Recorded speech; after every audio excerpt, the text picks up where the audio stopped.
Since you hit play on Wife Teacher Mommy, the podcast today, I want to make sure that you know that our free self-love challenge is happening in February 2024 right here on the podcast.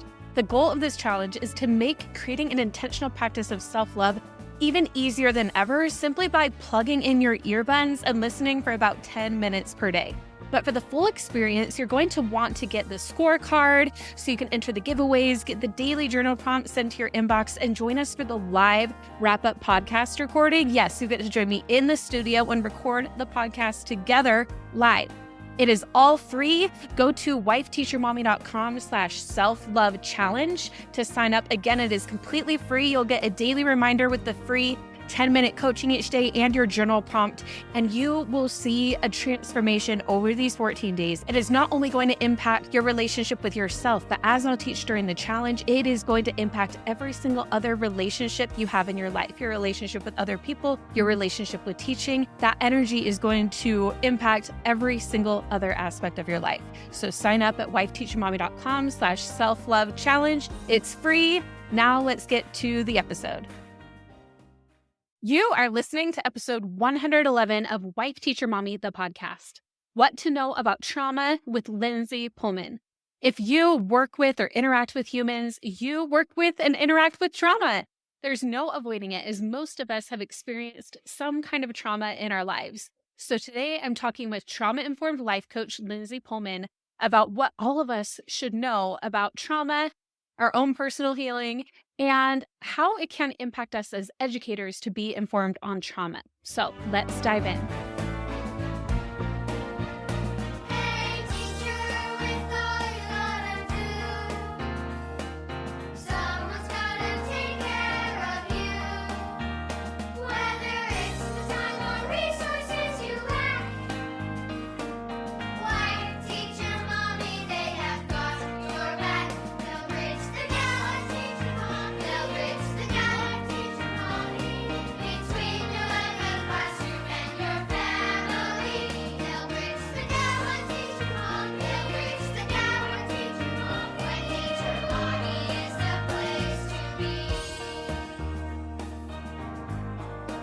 Welcome to Wife Teacher Mommy, the podcast. I'm Kelsey Sorensen, a former elementary teacher and current homeschool mom. And even though I've been a resource creator since 2014, I've realized that printables alone aren't all you need in order to thrive as a teacher or homeschool parent. That's why I also created this show and got certified as a life coach to help you finally kick burnout to the curb and feel confident with whatever challenges come your way. With the right mindset strategies and new teaching inspiration, you're going to be well on your way to your best teacher life. Now let's go.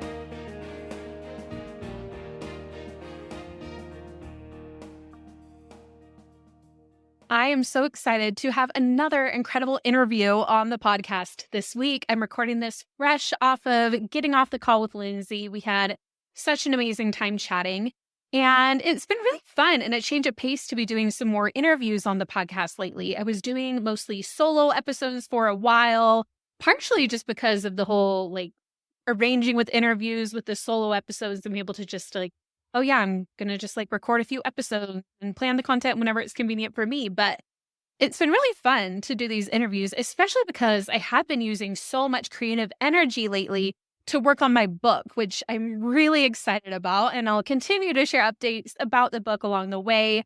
I got my first submission submitted and I just got my editor feedback on Friday. Super helpful. And I'm diving in. I'm writing more for all of you. I cannot wait for this book to come out in 2024. We don't have a title yet. I will keep you posted when we do, but just really excited to be working on this, to be able to support you, not just with this podcast and with Wife Teacher Mommy Club and all the other things we do, like our planners, but also a book that really will condense all this information. I honestly feel like I'm just researching and learning so much more, even just writing the book. So it's been an incredible experience, but I'm also getting a bit ahead on the podcast so I can, focus even more on the book. And we're going to be preparing for our winter Educate and Rejuvenate event. That's right. You may not know that we do a winter one too. We do the big event over the summer where, we have 2 full days, tons of speakers, like the teacher track, the parent track. It's a big ordeal that we promote for months. It's huge. But our winter Educate and Rejuvenate is a little different. It's more intimate. It's smaller. It's one day. We're all together. There's nothing pre-recorded. It's all live together in the span of just, I think it's like 9 to 3 is where it takes place with a lunch break in there. And everybody's all together. And the focus of that event, like Educate and Rejuvenate, the big one, is where we have speakers on all kinds of subjects. Like basically anything you could want to learn is happening at the big main summer Educate and Rejuvenate event. But the winter event is all about resetting. It's kind of like during winter break, you're not like, I want to learn about all the things. You're on a break, right? So it's all about, resetting, self-care, taking care of yourself, having some comedy to laugh. We're doing a yoga meditation with Lizzie Langston. I'm going to share even more about this when we announce the speaker lineup on our episode next week, which is going to be a lot of fun. So hear more about it then, but really excited that that's coming up. We're going to be all together, and it's only for our club members, but we have an exclusive offer for you to join us in the club to be able to participate in the event. And another super exciting idea I just had that I'm really excited we're going to be doing the first time at this winter Educate and Rejuvenate event. We are going to be doing an award ceremony. I'm really excited for this because I feel like, nobody ever gives anybody an award for taking care of themselves. But I was like, why not? Why should you not get an award for investing in and taking care of yourself? I believe you should. So if you are a member of the club and you've been in, I'm trying to remember the amount of time we decided, it's either 6 months or a year. If you've been in, or it might have been if you've been in since Educate and Rejuvenate summer. Anyways, you might get an email if you've been in the club long enough to apply for this award ceremony where we get to celebrate you. And I told my husband about it, and I was so bummed actually because I couldn't find it. I went around the house to look for it for a second. He mocked up this actual wooden award we are going to send out to those who apply for this award. And we're going to send it to you. We're going to celebrate everybody who applies. We're going to just celebrate their transformation that they've seen through coaching. And they're going to get an award for putting that work into themselves because we want to reward you for doing that because nobody else does. So we're like, why not? We can do it. We can do it for you. So really excited about that. Just kind of doing some new, fun, and exciting things inside the club. If you're a member, be sure to watch your emails. I don't know if you might know, you are most likely listening to this podcast right now, but we are actually starting to put the episodes on YouTube. So you can watch if you want. You'll be able to see me and Lindsay's facial expressions or, whoever's on the podcast that day. And from time to time, I might, again, this is a podcast, so normally it's going to work fine audio. If you only want to do audio, that's totally fine. It's still going to be on Apple, Spotify, everywhere. But we are going to start embedding the YouTube video in the show notes. If you would like to watch the podcast, that is now going to just be another option for you if you would like. So super fun. And I'm really excited as I'm recording this one right now. I'm figuring out my lighting. Right now I look a little washed out, but it's definitely better than it was before being super dark. So figuring it out a little bit over time. So, okay, let's get into today's interview. Last week, we talked all about the nervous system with Leah Davidson, which was an incredible and fascinating interview. And this one is no less incredible and fascinating. And it really goes hand in hand with last week's interview because Lindsay's work is also all about the nervous system and even more specifically, trauma and relationship trauma. And Lindsay is so amazing. I have followed her for a while. I love her podcast. I love the work that she does, the certification that she has for coaches. I've been in one of her other programs for a bit. I just love what she has to offer. And she's sharing a lot of that right here on the podcast today. So I'm really excited. And I know I've been talking for a little bit, so I want to get right into this interview. But first, I want to read her bio for you. So here is a little bit about Lindsay. She is a facilitator for trauma-informed coaches. Upon experiencing her own betrayal trauma 8 years ago, while simultaneously supporting her husband through his recovery from non-functioning anxiety and depression, betrayal trauma, and in his healing from childhood and sexual abuse, Lindsay Poelman became quite passionate about the resources she found to support herself. So passionate that she left her career in public and derivative accounting to become a life coach. After seeking additional training and working with women in trauma for over 5 years, she now trains coaches to do the same so that they too can provide a deep and safe healing possible for clients across the board who have experienced. She currently runs an advanced relationship trauma certification program for coaches with a curriculum she put together with a trauma therapist. Lindsay has a vision of the whole world being trauma-informed in order to better support personal healing, clients, abuse victims seeking support from families, clergy, and friends after being victimized. She also runs a trauma-informed coaching certification for people who aren't yet coaches but ready to make a career change. She currently lives in the south of France with her husband and 3 children. She loves the sea, the sun, French cuisine, being outside in nature, Mary Magdalene, traveling, and more. She sometimes says if she came back in another life, she'd be a tour guide because she loves exploring with people she loves. Okay, without further ado, let's get into this incredible interview with Lindsay Poelman.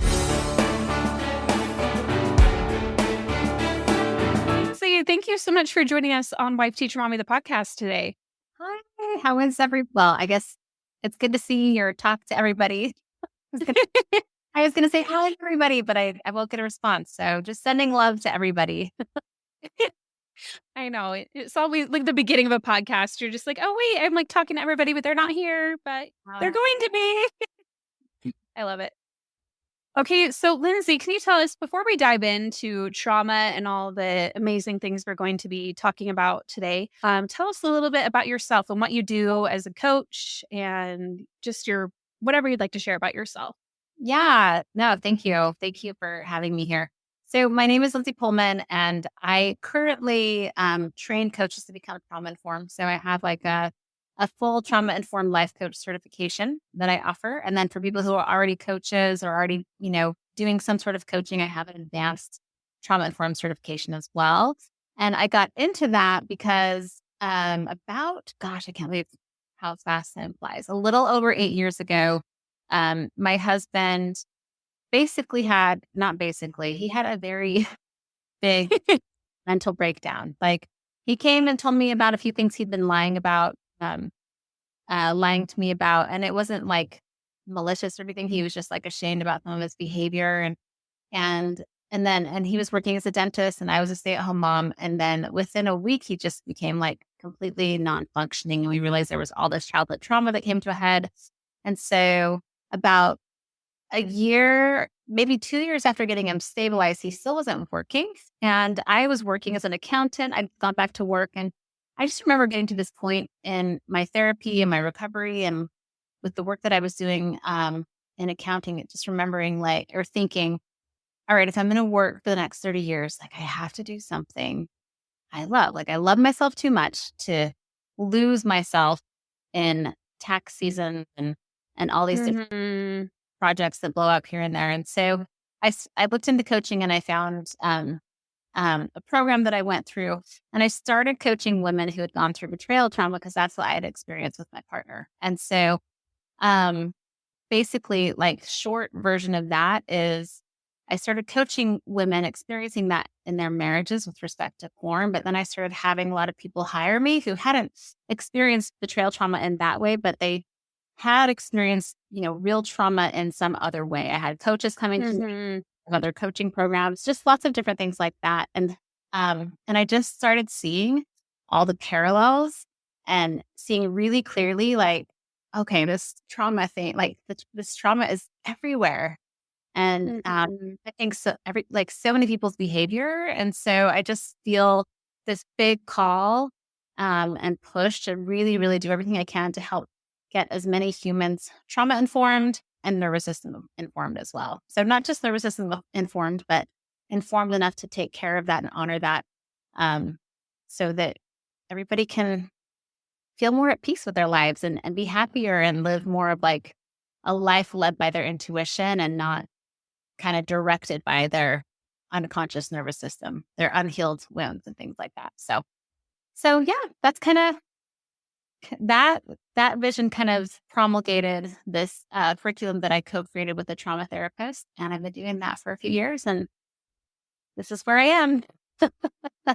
I love that, Lindsay. I love that you kind of followed that intuition that you had. You're like, I feel like I can't do this, like, the tax season and everything forever. You're like, I want to do something like that feels really meaningful to me. Yeah. And the work that you're doing is so beautiful and amazing. Like, I've been following your work for a while, and I just love what you do and what you put into the world. So I'm really happy that you'll be sharing a small piece of that here with all of our listeners today. So thank you. Yeah, of course. I'm happy to be here. So yeah, thanks. So first, let's kind of talk about what trauma means, because I feel like that can, when people hear the word trauma, it can feel like such a loaded word. And so first, how would you define that? Yes. Oh, there's so many definitions for trauma, but generally it's an emotional response to to some sort of event where um, typically where we don't have support after to like the support that we need after the event. So it's like a lasting emotional response that often results through living through a distressing event, or I would say, because you probably have a lot of women listening, a series of like chronic acute events as well. Okay. Um, and then what can happen when we've, experienced something like, had a circumstance where we have that emotional response and we don't have the support after to process or move through that, um, our our body or our nervous system kind of starts it like almost reorganizes and starts basically supporting you in living life through the lens as if whatever that event was still occurring or could reoccur at any, could reoccur. So yeah, it's like we have like our body feels like we have these experiences like still happening. When we talk about trauma, like I've heard you talk mention on your podcast like big T trauma and little T trauma. Mhm. And the difference between the two, and some people might invalidate the little T trauma. I don't know. Can you define those two and kind of explain the difference and why we shouldn't be afraid to label something as trauma? Yeah. So big T trauma is, I would say, is kind of like big T trauma is usually some sort of trauma that like society has deemed socially acceptable. Like it's unfortunately we so unconsciously hierarchize things, even trauma, and so um, generally when people think of big T, they're thinking of like war, sexual assault, rape, natural disasters, different things like that. And then little T is kind of more like the more acute, smaller um, events that occur that still cause trauma, but that people haven't put on this big T problem and or big T trauma in this space. And the problem with that is, especially as women, we tend to really discount or our Mhm. diminish and invalidate our trauma that we've experienced when like really can't compare people's pain, right? So our pain is Yeah. theirs. And so to because we have this like kind of quote unquote hierarchy of big T, little t, it's really a lot of us unconsciously discount, diminish our very real trauma, very real pain, um, even though it's a very real thing, right? So like even like emotional abuse to me is like a very big thing, but I think in that big T, little t, it's usually put in the little t thing, even though it's such a mind f for so many people that go through that, right? And Oh their yeah. parts of their lives. So Yeah, but people might like you were saying, like put like, "Oh, but you weren't, like, physically abused or whatever, so it doesn't like, it's not as bad or whatever." But like you said, it's we all experience pain, and we don't need to be like, just because this person experienced it in a different way, invalidate our own pain and the suffering.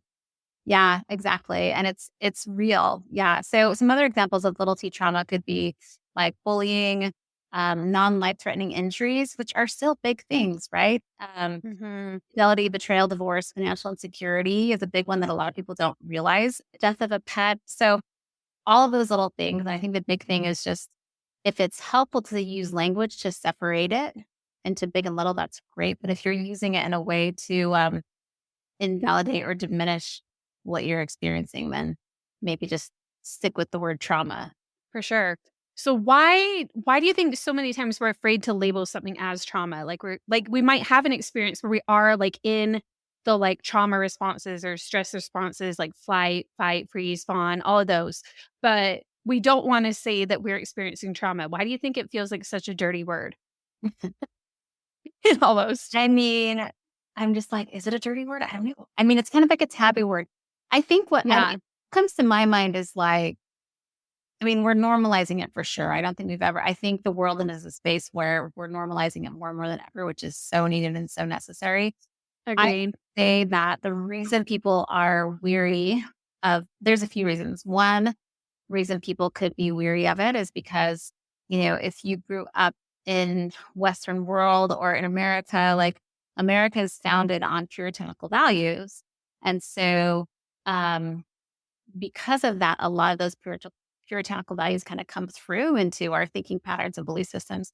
And so, oftentimes, we have been so chronically conditioned to see how others have it worse than us, or see at least this, at least this. Like, we've been so conditioned to like not validate ourselves for whatever it is that we're experiencing, that like allowing a label, like being willing to label an experience that you had or were on the receiving end of as traumatic, kind of goes against where we've been conditioned. Another problem with that too is like, again, with some of these like belief systems and ideologies that do not serve us, especially, well, I don't want to say especially women, men too, of course. Um, a lot with these ideologies, people think, oh, well, if I say trauma, then I'm like victim mentality and I don't want to be victim-y. But there's a difference between being victim-y and being victimized by a person or a system or something like that.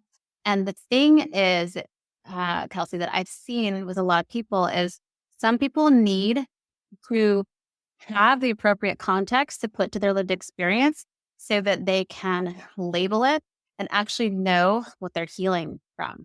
And so being willing to label and label what their lived experience was, to me, what I see is it can provide a direct and more deep line of healing to a specific event or to whatever it is that they're working through. Oh, I love that. How we're able to like define and look at our own experiences and, just acknowledge them. I feel like so often we're just like moving on to the next thing.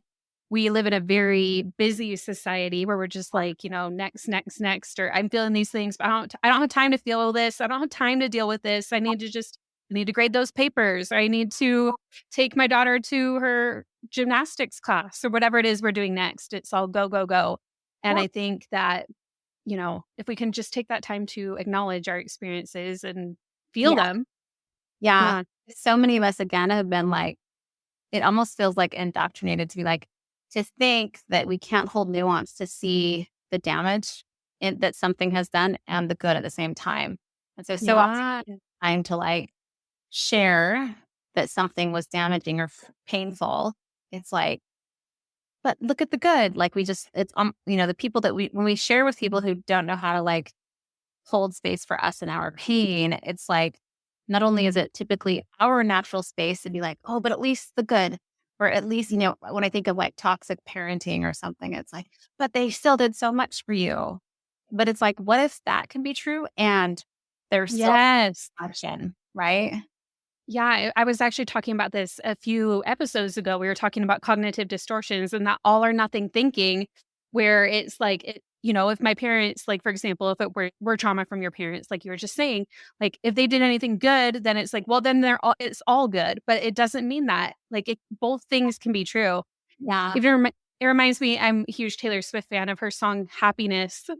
Do you know that one? This one. Where it's like happiness, like both of things can be true. You might need to sing it for all of us. And there'll be happiness after you, but there was happiness because of you. Both of these things can be true. There is happiness. It's like, yeah, it can both be true. Right? And it's like a song about a relationship where she's saying there was good here, but there was also not good and the relationship's ending. So I'm guessing that but she's still appreciating that there was good in it.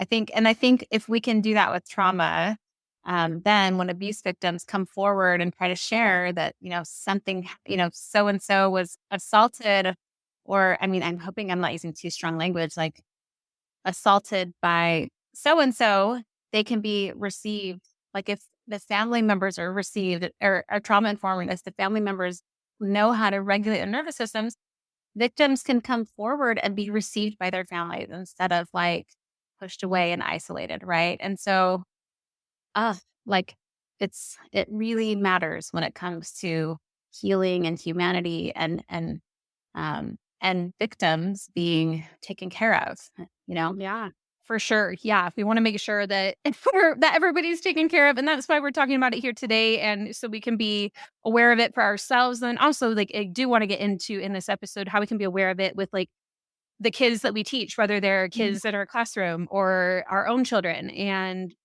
just awareness of that and how it can help you be a better teacher in whatever capacity you are. So you can be, because like you said, you have this vision of everybody being trauma informed, not just like coaches, but like trauma informed teachers. How amazing would that be if every teacher were trauma informed and every parent who parents children? Like, can you Yeah. imagine a world? I'm I'm holding the vision for it, Kelsey.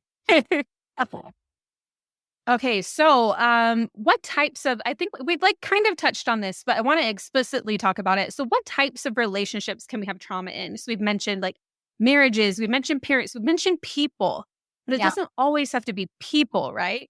Yeah. When people go through my certification programs, we typically have I let people choose a relationship to work on because typically, like with whatever your stickiest, toughest relationship, there's usually some trauma there. It doesn't have to be, but oftentimes there's either that or some deep wounding.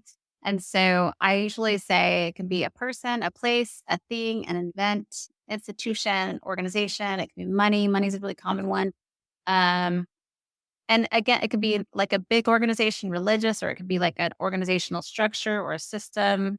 Could be the education system, a district, a school. Yeah, for sure, for sure. Like you can, it just totally depends on, it depends on the system. It depends on you, because we are all Mm, so uniquely mapped. Like our brain mapping is also unique. That something that could be traumatic to you might not be to your coworker, right? You could both sit through the same thing or observe the same thing or be on the receiving end of the same thing. And you're both going to have different reactions to that, but that doesn't mean that it's objectively traumatic or not, just because it isn't mhm. or not. So, yeah. Yeah. Yeah. So it's really important for us to be able to recognize that too, like of where we might be experiencing that and how it can really affect people in different ways, like you were saying, because we're all mapped differently. So like maybe like if we're looking at teachers, for example, one teacher, like she's having just a fine experience at this school and it's wonderful. And then for another teacher, maybe it's not. And that doesn't mean that there's anything wrong with either of them. It's Yeah. just the fact that they're different people.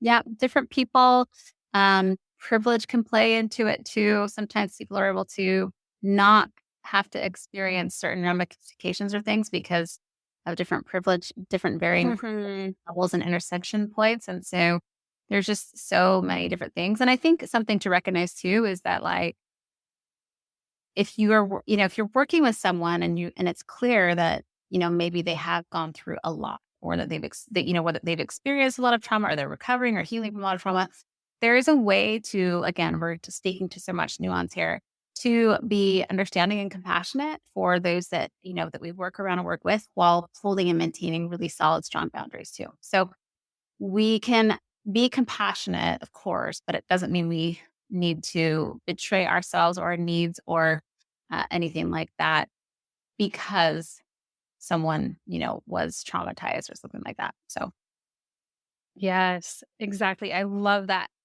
Okay, so kind of switching gears a little bit, I want to talk about so when people can identify that they maybe are feeling some of this trauma or their nervous system is activated, which I mean, I guess we haven't talked about a lot yet, but I mean, when they're feeling trauma, maybe we should talk about that for a second too. Or that can be part of this question too. But when we notice like that this is happening, mhm. or like we talked about the model a lot on the podcast, the self-coaching model that both of us went through the life coach school. So we know this. And I've talked about it on the podcast before. But what I definitely believe and what I know you believe too is that the self-coaching model, it is a tool and not the only tool to use to better ourselves. And there are appropriate times to use it. And then there are other times where something else might be better. So how can our listeners identify when they want to use like thought work or when it is they need to do something else? Maybe they need to regulate their nervous system or ground themselves. I think finding what your window of tolerance is could be really, really helpful so that like you can, your window of tolerance is like this space where, it's kind of like a baseline space where you generally feel calm, connected, emotionally regulated, able to self-soothe, able to think, able to reason and learn and have engaged conversations about the past, present, future. I think of the window of tolerance as like our zone of powerful decision making. And so What I would say is like, if you have your an emotional intensity scale that ranges from like a 0 to a 10, 10 being like incredibly intense emotion, like terror, really like pretty high up there, and 0 meaning like Zen, basically asleep. What I usually say is if you're like above a 7, maybe just like Hmm. do some grounding work or some, practice, do some exercises to help you regulate, down regulate, or up regulate back into your window of tolerance so that you can again use the self-coaching model to your advantage. I actually think of the self-coaching model in my programs. I don't even use it anymore, but like in my certification programs, but it doesn't mean it's not like it's a cool tool. I like to think of it more Hmm. like a manifestation tool or manifestation Hmm. tools, so that it's like we're taking care of our nervous system and getting into this place where we feel generally safe. And that's the time to like think about what we can channel, what we want to think about or feel or engage or embody to create the results that we want. Yeah. Yeah, I love that. Like, kind of like understanding that scale when you're like, okay, if I am at a 7 or I'm above that, I need to ground myself before like doing any of this, like Yeah. even going into like thought work of any kind. Like, that is not the time to be doing and that's like a top down approach. Like, we've talked about that before on the podcast. Like, top down is when we're looking at our brain, Yeah. and then other times we want to go into our body and see what's going on there. So I love that. Totally. So, um, and it can really help us just be, again, connected to our body, to our intuition, to our soul. And when we Mhm.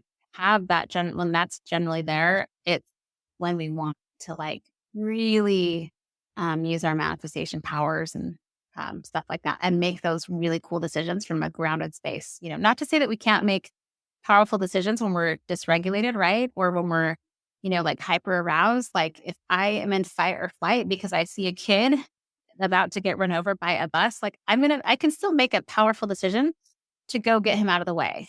Right. So, No, yeah. so we don't want to get into this either or space, but I would say generally, if possible, that's what I like to aim for. But, like if someone's in an abusive marriage or abusive situation or something like that, that's not where we just figure out how to like, we don't always have the luxury to down regulate or up regulate ourselves into that window to make the powerful decisions. But that doesn't mean we can't also make powerful decisions when we're dysregulated as well.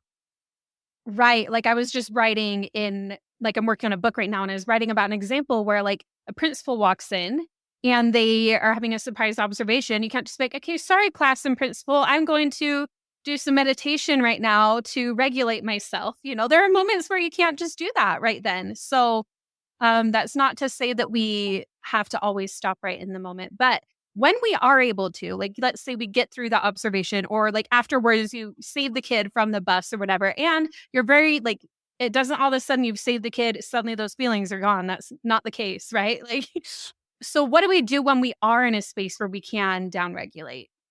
Oh, it totally depends on what that person experienced. Like, there are like 300,000 ways to downregulate, and there are millions there are just tons of ways to upregulate. Yeah.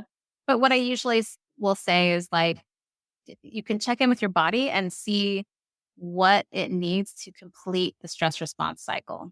Okay. Hmm. Like, with the Hurricane Katrina victims, a lot of them were, they were stranded during a flood.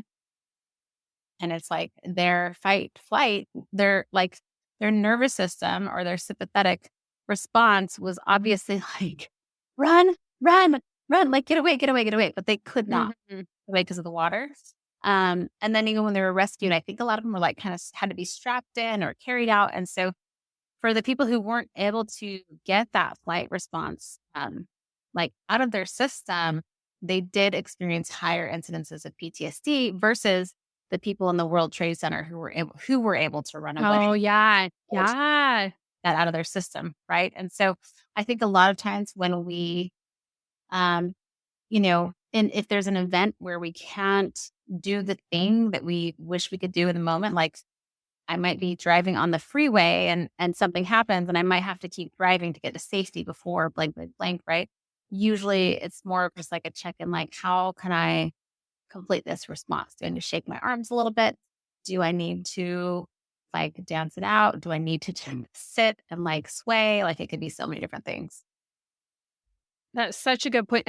Again, like, we're also different, so we're going to need to regulate ourselves differently too. Uh, But such a good point, that whole story about the Katrina victims where they obviously weren't able to run versus the 9/11 victims, and just how even individual experiences that people have like affect how we're able to complete that stress cycle. I've actually been reading the book Burnout by the Nagoski sisters, and oh, so good. I'm like, I love them. They're great. yeah. But yeah, really good. Okay, so we have also kind of touched on this too, but like as we've been going, but we do have a mostly female audience listening to this podcast. When I surveyed last time, I mean, it was about a year ago, but I bet it hasn't changed. It was 97% self-identified in the survey as female. And I mean, I'm not surprised by that when you look at the podcast name. It's Wife, Teacher, Mommy, the podcast. But what do you think are some unique challenges with this that women face that are different? Oh, such a good question. And it just popped up for me as you were saying that, like, as far as,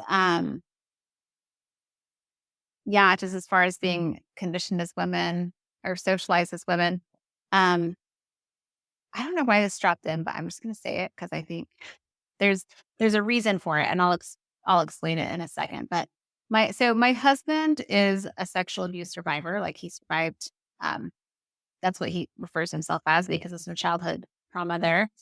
And I remember like 3 or 4, maybe even 5 years after he had kind of like spoken up about it to, certain groups of people, I remember just saying like, I'm really surprised by how many people believed you.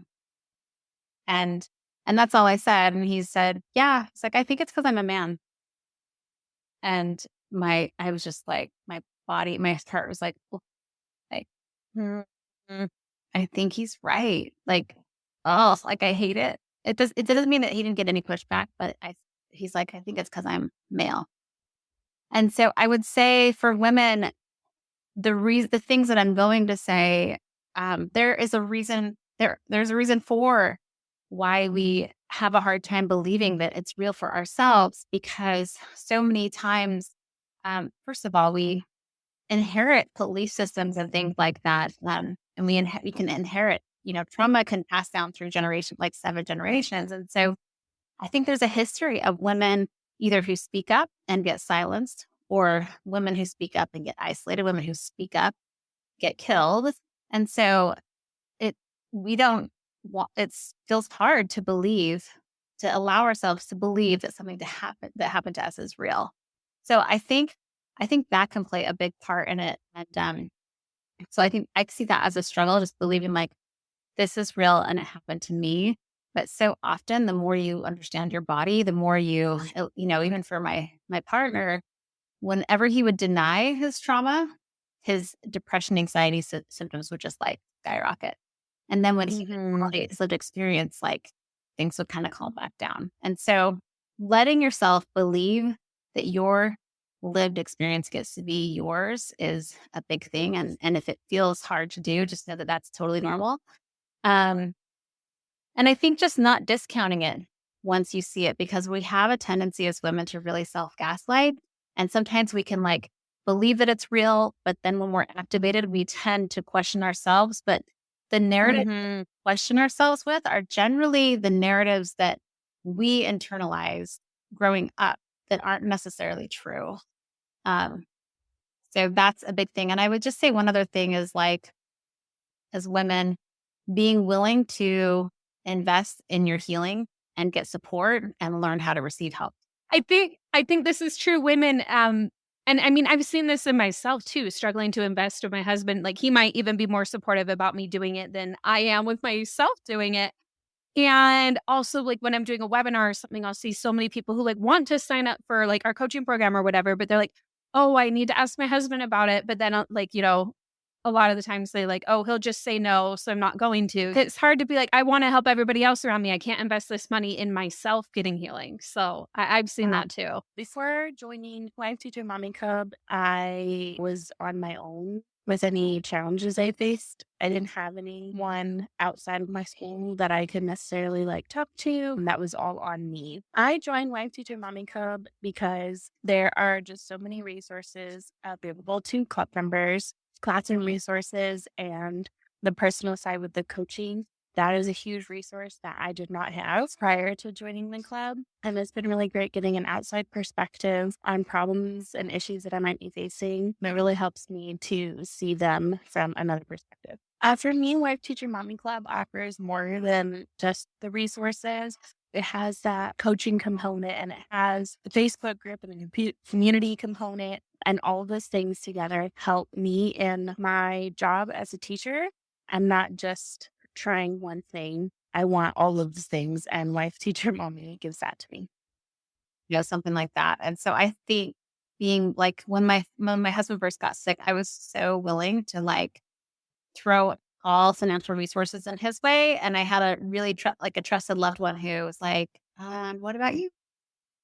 Yeah. Hey, do you want to go see a therapist? I was like, there's no way. I don't want to spend the money, kids, but like, how do I find babysitters? And but really, like once I started investing in my healing, whether it was through a therapist or through coaches or things like that, that's when Mhm. things got a lot better for me. Like the trajectory got a lot better, a lot faster.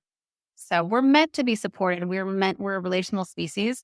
We are not meant to heal or do this or hustle alone or hustle to the top alone. We are meant to rely on each other. And so just recognizing Yeah. in our biology and Yeah. and just it's like not resist it, just allow for it when it comes to safe people offering help. Yeah. And I mean, I was listening recently to, I'm in one of Bev Aaron's coaching programs. She's amazing. And she did a workshop that like relationships are not neutral. And we are actually like, we are biologically wired for connection. And so a lot of times that's where the trauma comes in. It's not just like, oh, they said these things and I can think what I want about it. Because if it's somebody who we're deeply wanting to connect with, then it doesn't serve us necessarily to call it neutral, you know? Mhm. Yeah, for sure. So what can we do with this like knowledge about basically everything we talked about with trauma and the ways that we might not be helping ourselves get through that? I would say like just go really easy on yourself in the beginning because anytime any awareness that you're gaining or gleaning from this podcast episode is already creating like you're already creating and developing new neural pathways. And so if there's Mhm. could just non-judgmentally and compassionately observe yourself, your behavior responses, I think it's a great place to start. And just be really gentle and question and see what's there and kind of just see what your next steps are. Really. Like it sounds really like that's it. I want like all the answers, but really just like being willing to notice an emotion can reduce the intensity of the emotion up to 40%. So you might be surprised at how much changes Oh, by just practicing practicing the art of noticing and being more of a watcher in your experience with love and compassion. Um, and then see what goes from there. So that's one way. I love that. And it really is like we don't have to feel a lot of times we think like, oh, I see this problem. I need to fix it right now. I think especially as women, we want to be problem solvers. We want to make sure that, we take care of the thing. And I think that a lot of times it's just one step at a time. And sometimes that might feel painful. It's like, oh, but I want to make this progress like now. I know I need to do it. But it's like, oh, whatever trauma or experience we have, it's taken time to get to where we are. So of Yeah. course it's going to take time it's just like when we have a baby and it's not like, all of a sudden like we are and not that we ever need to get back to where we were. Like, I mean, it's different. Wow. Like and it's the same with healing. We're going to get to an even better place. Yeah. Like the nervous system doesn't like to be rushed. And so if you are trying to like find a shortcut to healing, your nervous system is going to pick up on that pressure and it's going to Yeah. resist like the very thing that like you're trying to offer it. And so just really lovingly letting it take, and to me, I'm a fan of having professional support and peer support. Um, and while also like letting your body do its thing on its own timeline, because it really, and when I say your body, I'm speaking more to your body and then your body's intelligence and knowing and when it's time to heal certain things versus like, wounds and things like that that don't want anything to change and don't want you to like just want to maintain homeostasis because it's familiar, not necessarily because it's comfortable. And so I am a believer that our body knows when to look at or process thing. Um, and so I like to take a forward facing approach to that, to my healing and growth, and just being proactive about the life that I want and what I want to create, and trusting that whatever's meant to come up will. And it does. And I work Yeah. through it, and I have support, and I work through my traumas and past wounds so differently now because I know what they are. I know how to hone in on them. I know how to love on them. I know how to process them. I know when it makes sense to bring in other people to support me with the releasing. So yeah, it doesn't mean my life is like trauma free now, but it's so different than how I used to handle things, 10 years ago with resistance and ignoring and pushing through and thinking I could exercise my way away from anything, well, and so yeah, it's different, but I just feel so much more connected to myself now than I Yeah. did back then. Yeah. I think it's just trusting in that timing and understanding that your intuition is going to guide you in the direction you need to go, and that the journey is part of it. It's not like there's not a destination we need to get to. It's all about who we are becoming all along the way, and just the like little 1% improvements are adding up, and the neural pathways just from like listening to this podcast, or subscribing to Lindsay's podcast, or continuing to listen to this podcast, are going to help you like little bit by little bit to help you figure out what you need, because you can do it, my friend, listening right now. We've talked a lot about healing ourselves, which is usually what I talk about more here, actually, because I feel like, again, we tend to focus a lot on, our kids or our students or our husbands or partners or whatever. But I do still want to touch on how being trauma informed as a teacher or as a parent can help us, like just knowing about trauma can help us be a better teacher, like we kind of talked about earlier in the podcast.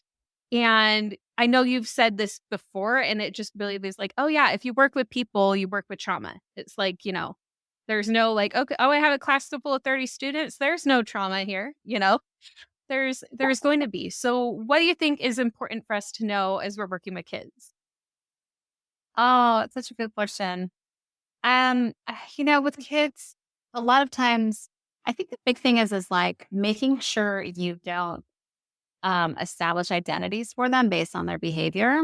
Like a lot of their behavioral click responses are pretty instinctual based on whatever something they've experienced, right? Of course, these kids have prefrontal cortexes and things like that. But I just feel like having so much compassion, like compassion for behavior and also setting boundaries. And sometimes um, it's easier to just set boundaries specific to the event versus like taking everything personally that kids do and things like that. So just sticking to circumstance and boundary versus like letting it mean some big thing about who the kid is and how good or bad they are and blah, blah, blah. And also letting it not mean anything about you. Because Mhm. like they go through a lot of stuff and they are, yes, they're resilient, but they're also very impressionable. And so, Yeah. I mean, in my eyes, it's like, how can we just love them while maintaining boundaries, really, and make sure they know that they're good? Yeah. I love that. Just showing them love and understanding and compassion. And yeah, and we do need to have boundaries sometimes as well. That's really important to know how and when to hold those, so we can take care of ourselves, so we can be there for them. That's the Yeah. key.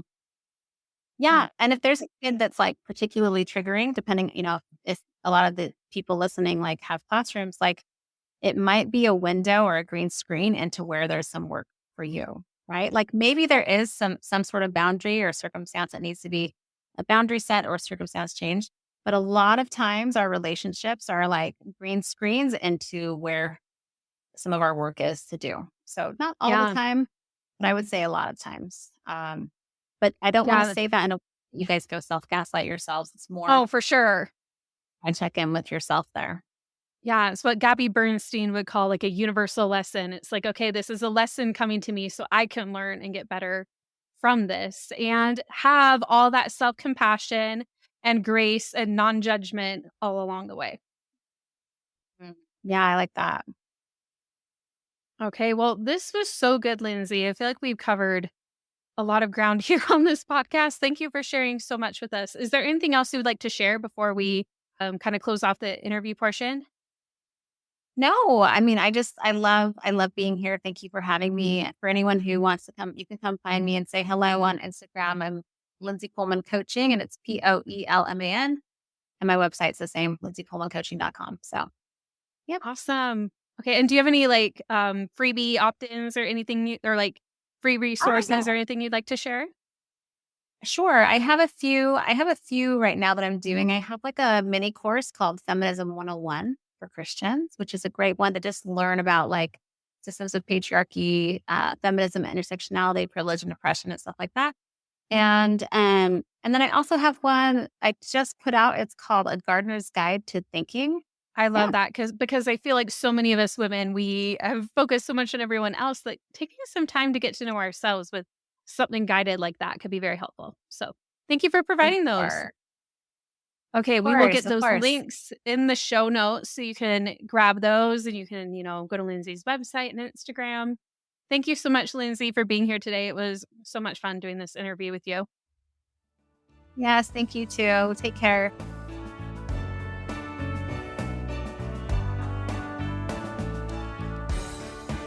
Thank you for listening to Wife Teacher Mommy, the podcast. Be sure to hit subscribe so you don't miss an episode. And to make your podcast experience even more personalized, I'd love to send you a custom podcast playlist of my top recommended episodes for you that I think will be the most helpful based on where you are in your journey. Simply go to wifeteachermommy.com/podcast quiz and answer a few simple questions. It'll take less than 2 minutes and you'll have your custom playlist sent your way. Plus, you'll get updates when we release new episodes and get an exclusive clip from a coaching call sent to you every single week. So you'll get even more free content to help you live your best life. You've got nothing to lose, so what are you waiting for? Go to wifeteachermommy.com/podcast quiz now.